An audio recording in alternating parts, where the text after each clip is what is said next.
বাংলাদেশ জাতীয়তাবাদী দল হচ্ছে শহীদ রাষ্ট্রপতি জিয়াউর রহমানের গঠিত দল।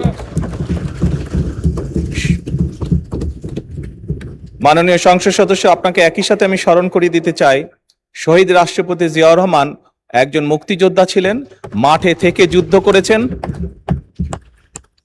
এবং শুধু তাই নয়, শহীদ রাষ্ট্রপতি জিয়াউর রহমান স্বাধীনতার ঘোষণাও দিয়েছিলেন। বর্তমানে দেশ পরিচালনার দায়িত্বে বাংলাদেশ জাতীয়তাবাদী দল রয়েছে, এবং একটু আগেই বললাম এই দল বীর মুক্তিযোদ্ধা, স্বাধীনতার ঘোষক শহীদ রাষ্ট্রপতি জিয়াউর রহমানের দ্বারা গঠিত এই দল।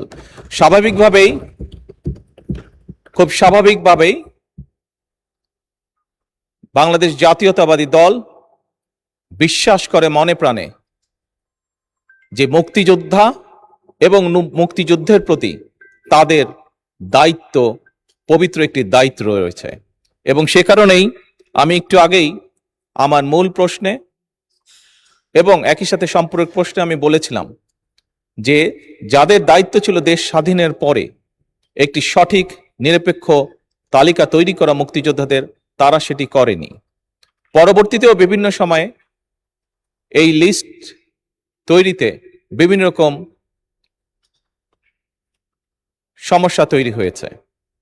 বর্তমানে সরকার চেষ্টা করছে বিভিন্ন বিশেষজ্ঞদেরকে নিয়ে যাতে আমরা একটি পূর্ণাঙ্গ সঠিক মুক্তিযুদ্ধের তালিকা, মুক্তিযোদ্ধাদের তালিকা তৈরি করতে পারি। মাননীয় স্পিকার, আপনাকে ধন্যবাদ।